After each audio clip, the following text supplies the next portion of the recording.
بسم اللہ الرحمن الرحیم۔ السلام علیکم۔ یوں تو دنیا میں کئی انقلاب آئے اور کئی انقلابی رہنما پیدا ہوئے جنہوں نے سوائے پوری زندگی میں حکومت وقت کے خلاف جد و جہد کرتے ہی گزاری، جن کی پوری عمر جیلوں میں ہی گزری، حکومتی عقوبت خانوں میں گزری، جنہیں کسی قسم کی حکومتی مراعات ملنے کا سوال ہی پیدا نہیں ہوتا۔ اپنی عمر کے کئی سال 30-40 سال گزارنے کے بعد پھر یہ لوگ انقلاب لانے میں کامیاب ہوئے اور پھر اپنی ملکوں میں حکمراں بنے۔ ان رہنماؤں میں نیلسن منڈیلا، چے گویرا، فیڈل کاسٹرو، لینن، آنگ سان سوچی، امام خمینی اور ملا محمد عمر شامل ہیں۔ یہ وہ رہنما تھے جن کے حکومت وقت جو تھی وہ بات کرنا بھی گوارا نہیں کرتی۔ ان کو یا تو جیل میں رکھا گیا، عقوبت خانوں میں رکھا گیا، یا ملک سے باہر بھیج دیا گیا۔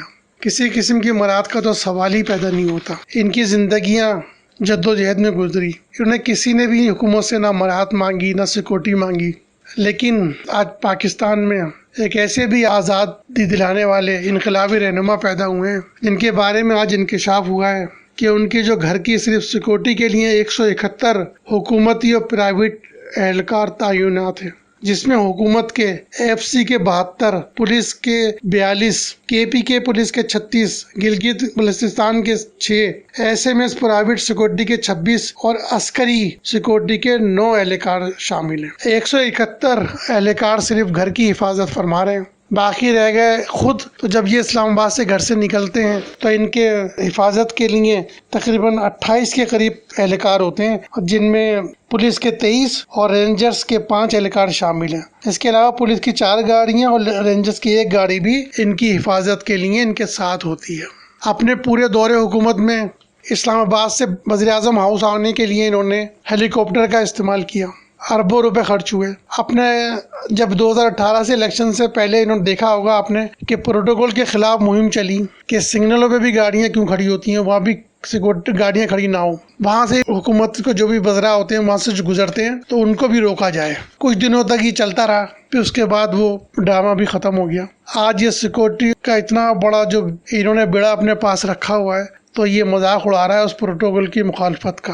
اپنی جان کی اتنی ان کو فکر ہے، جبکہ خود اب سیالکوٹ کے جلسے میں فرما رہے تھے کہ جتنے لوگ قیام پاکستان کی جد و جہد میں جانیں دی گئی ہیں، میں اتنے ہی لوگوں کی جانیں مانگتا ہوں، لیکن اپنی جان کی حفاظت اتنی قیمتی ہے کہ 171 اہلکار ان کے گھر پہ تعینات ہیں اور اپنے ساتھ بھی 28 کے قریب یہ اہلکار لے کے چلتے ہیں۔ یہ قول و عمل کا تضاد، یہ انقلاب نہیں، نہ انقلابی رہنما ہے۔ ان کا مقصد صرف اور صرف وزیر اعظم ہاؤس تک پہنچنا ہے، کیونکہ وزیر اعظم ہاؤس میں ایک توشہ خانہ ہوتا ہے، وہ توشہ خانہ میں دنیا بھر کے جو گفٹ آتے ہیں ان گفٹوں کو بیچ کر زندگی بھر کی جتنی کمائی تھی اس سے بھی زیادہ انہوں نے کمائی حاصل کی۔ اب وہ ان کا راستہ بند ہو گیا ہے، یہ چاہتے ہیں کہ دوبارہ کسی طرح جتنی جلدی ہو سکے توشہ خانے تک پہنچا جائے۔ یہی وجہ ہے کہ 1 مہینہ ہوا ہے، لیکن ان کی کوشش یہی ہے کہ الیکشن کرائے جائیں فوری طور پر۔ 3.5 سال میں انہوں نے جو کچھ کیا ہے وہ سب نے دیکھ لیا، کون سا انقلاب لایا تھا، کون سی آزادی حاصل ہوئی تھی، کس ملک سے آزادی حاصل کی تھی، عوام کے لیے کیا کیا گیا، کچھ بھی نہیں۔ پھر ابھی کیا جلدی ہے الیکشن کرانے کی آنے کی، سوائے اسی کے کہ جو بند ہو گیا ہے انکم کا راستہ، اور جو گوگی ہیں ان کے ذریعے جو انکم آ رہی تھی وہ بھی بند ہو گئی ہے، تو وہ انکم بھی دوبارہ چالو کی جائے۔ لیکن لگتا ایسا ہی ہے کہ شاید جو کچھ ہو چکا وہ ہو چکا، اب نہ اقتدار ملنا ہے اور نہ توشہ خانے کی انکم، نہ کوئی انقلاب آنا ہے نہ کوئی آزادی۔ یہ صرف اور صرف کچھ دنوں کی دھول ہے جو بیٹھنے والی ہے، نہ کوئی لانگ مارچ ہوگا اور نہ ان کے اقتدار میں آنے کی خواہش پوری ہوگی۔